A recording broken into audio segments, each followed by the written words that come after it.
नमस्ते दोस्तों, smart research centre में आपका स्वागत है। दोस्तों, आप सबने एप्पी फिज या रियल का एप्पल जूस तो कभी ना कभी पिया ही होगा। और अगर आप स्कूल में थोड़े शरारती थे तो हो सकता है एप्पल जूस पीते हुए आपने कभी ना कभी शराब पीने का नाटक भी अपने दोस्तों के सामने जरूर किया होगा।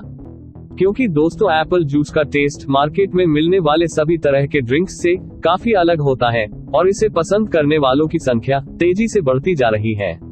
लेकिन क्या कभी एप्पल जूस पीते हुए आपने सोचा है कि कैसे इस एप्पल जूस को पेड़ों से दुकानों तक पहुंचाया जाता है और इसे बनाने के लिए बड़ी बड़ी फैक्ट्रीज में क्या क्या करना पड़ता है? तो चलो आज इसी के बारे में बात करते हैं और आपको बताते हैं एप्पल जूस मैन्युफैक्चरिंग का पूरा प्रोसेस। तो हमारे साथ बने रहिए वीडियो के अंत तक। दोस्तों, एप्पल जूस बनने की कहानी बहुत ही बेहतरीन है। स्विट्जरलैंड के एक छोटे से गांव में स्टेफानो और लुइगी दो भाई थे। दोनों भाई बेहतर मौकों की तलाश में अमेरिका के कैलिफोर्निया आकर रहने लगे थे। इन्होंने वॉटसनविल में जमीन खरीदी जहां पर वो खेती करने लगे। इसी के साथ उन्होंने एप्पल उगाना भी शुरू कर दिया और इस खेती से कमाए पैसों से उन्होंने एक सोडा बिजनेस भी शुरू कर दिया। और छोटे भाई स्टेफानो ने अपने फार्म में उग रहे एप्पल्स के साथ एक्सपेरिमेंट करना शुरू कर दिया और इस तरह उसने फर्मेंटेड एप्पल साइडर की एक रेसिपी खोज निकाली। बता दे कि एप्पल साइडर एप्पल जूस ही होता है, लेकिन इसे फिल्टर नहीं किया गया होता है। दोस्तों, सन 1920 में अमेरिका की सरकार ने अपने यहाँ सभी तरह की शराब पर प्रतिबंध लगा दिया। उनका ये फैसला क्राइम को बढ़ने से रोकने के लिए था और इसी वक्त लोग वहाँ शराब के लिए तरस रहे थे।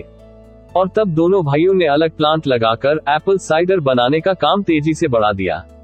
लोगों ने इसे बहुत पसंद किया और एप्पल साइडर हाथों हाथ बिकने लगा। शराब पर लगा प्रतिबंध अगले साल तक जारी रहा और इसी बीच एप्पल साइडर यूएस नेवी की भी पहली पसंद बन गया। साथ ही उस वक्त में बनी अमेरिकन फिल्मों में भी यही एप्पल साइडर शैंपेन के तौर पर दिखाने के लिए इस्तेमाल किया जाता था। इसके बाद सन 1933 में शराब पर लगा ये प्रतिबंध हट गया। लेकिन तब तक दोनों भाई अपने पैर जमा चुके थे और एप्पल जूस का टेस्ट सबकी जुबान पर चढ़ चुका था, जिससे इसकी बिक्री नहीं रुकी और धीरे धीरे ये पूरी दुनिया में फैलता रहा।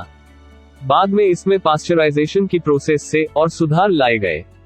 आइए आप जानते हैं कि आज के समय में एप्पल जूस को फैक्ट्रीज में कैसे बनाया जाता है। दोस्तों, सबसे पहले सबसे हाई क्वालिटी के मैकिंटॉश एप्पल को बड़े बड़े ट्रक में भरकर फैक्ट्री में लाया जाता है। ये एप्पल कन्वेयर बेल्ट से गुजरते हुए इंस्पेक्शन सेक्शन तक पहुंचते हैं। यहाँ पर इन्हें एक उल्टी दिशा में चलते हुए कन्वेयर बेल्ट पर गिराया जाता है, जिससे गुजरने के बाद इन पर लगे पत्ते, धूल, मिट्टी अलग हो जाते हैं और एप्पल्स आगे बढ़ जाते हैं। इन एप्पल्स को फिर कुछ घंटों के लिए स्टोर करके रख दिया जाता है। इन एप्पल्स से जूस बनाने के लिए सबसे पहले इन्हें पानी से अच्छी तरह धोया जाता है। इसके लिए इन एप्पल्स को लगातार एक कन्वेयर बेल्ट से पानी से गुजारा जाता है ताकि इसमें अगर गलती से कोई कंकड़ पत्थर रह गए हैं उन्हें अलग किया जा सके। यहाँ से निकलने के बाद एक बार फिर इन्हें ठंडे पानी से धोया जाता है। इसके बाद इन सभी एप्पल्स को एक ग्राइंडर में डाल दिया जाता है, जो अच्छी तरह से ग्रेटेड एप्पल्स में बदल देता है। इन ग्रेटेड एप्पल में अलग से कुछ केमिकल्स और एंजाइम्स ऐड किए जाते हैं।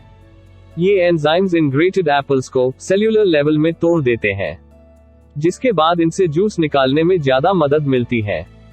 इसके बाद इन ग्रेटेड एप्पल्स को मैसरेशन रेजर्वॉयर में भेज दिया जाता है, जहां इन्हें 60 से 90 मिनट तक रखा जाता है और फिर यहां से बाहर आने के बाद उन्हें हाइड्रोलिक प्रेस में भेज दिया जाता है, जहां फाइनली इनसे जूस निकाला जाता है। बता दे कि इस हाइड्रोलिक प्रेस में कुछ इस तरह के फिल्टर लगे होते हैं, जिनमें एक तरह से जूस निकलता है और इसका बाकी का वेस्ट जैसे बीज और टहनियां सब मशीन के दूसरी तरफ से बाहर आ जाते हैं।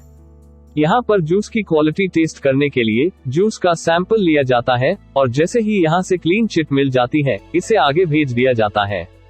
इसके बाद अगली स्टेप में इस जूस को पहली बार फिल्टर किया जाता है और इसमें बच गए सॉलिड पार्टिकल्स को अलग कर लिया जाता है।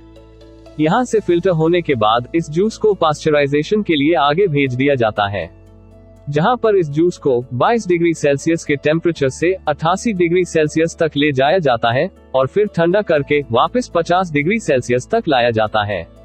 इस जूस में मौजूद सभी इम्प्योरिटी मिट जाती है और साथ ही जूस को अब ज्यादा समय के लिए स्टोरेज भी किया जा सकता है।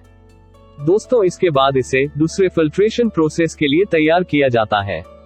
दूसरे फिल्ट्रेशन से पहले इसमें कुछ एंजाइम्स और डाले जाते हैं। इन एंजाइम्स को डालने से जूस थोड़ा और ज्यादा पतला हो जाता है और फिल्टर में अच्छी तरह फ्लो कर पाता है। दूसरे फिल्टर में कुछ मेम्ब्रेन से इस जूस को गुजारा जाता है। इन मेम्ब्रेन में माइक्रोस्कोपिक लेवल फोर्स होते हैं, जिनसे गुजरने के बाद जूस अच्छी तरह समान मात्रा में फिल्टर हो जाता है। दोस्तों अब एप्पल जूस लगभग तैयार है। यहाँ से निकालकर इस जूस को फ्लेवर, कलर क्लैरिटी और नेचुरल फ्रूट शुगर कंटेंट के लिए चेक किया जाता है। एप्पल जूस ज्यादातर अक्टूबर के महीने में बनाया जाता है, क्योंकि उसी वक्त आपको एप्पल्स देखने को मिलता है। इसलिए दोस्तों जरूरी है कि साल भर सप्लाई जारी रखने के लिए इस जूस को स्टोरेज करके रख दिया जाए। बड़े बड़े कंटेनर में इस जूस को स्टोरेज करके रख दिया जाता है। बता दें कि हर एक कंटेनर में 1000 से 1100 लीटर तक जूस का स्टोरेज किया जा सकता है। इन कंटेनर्स में जूस को सही सलामत रखने के लिए हर कंपनी अपने अपने प्रिजर्व एजेंट्स भी डाल देती है, तो वही कुछ कंपनीज ऐसा भी दावा करती है कि वो प्रिजर्व एजेंट्स का इस्तेमाल नहीं करती। दोस्तों इसके बाद बारी आती है इस तैयार एप्पल जूस की पैकेजिंग की, जहां पर मशीनों की मदद से हर 10 टेट्रा पैक्स एप्पल जूस से भरे जाते हैं। इसके बाद इन्हें सील कर दिया जाता है। इन सील्ड पैकेजेस पर एक मशीन हॉट ग्लू स्प्रे कर देती है और फिर इन पर स्ट्रॉज को अटैच किया जाता है। वहीं दूसरी तरफ इन एप्पल जूस को बोतल में पैक करने की तैयारी की जाती है। इसके लिए सबसे पहले बोतल को अच्छी तरह धोया जाता है और हाइड्रोजन पेरोक्साइड की मदद से इन्हें डिसइंफेक्ट किया जाता है। डिसइंफेक्शन के बाद स्टेराइल वाटर से इन्हें धोया जाता है और फिर इन्हें एप्पल जूस से भर दिया जाता है। इसके बाद ऑटोमेटिक मशीन्स आगे ले जाकर कैप्स से बंद कर देती है और साथ ही इन बॉटल्स पर कंपनी का लोगो भी लगा दिया जाता है। अभी एप्पल जूस पीने के लिए पूरी तरह तैयार है। दोस्तों अभी आप समझ गए होंगे कि एप्पल जूस कैसे बनता है। अब अगर आपको वीडियो पसंद आया तो प्लीज लाइक जरूर करना और हाँ, चैनल सब्सक्राइब करना मत भूलना।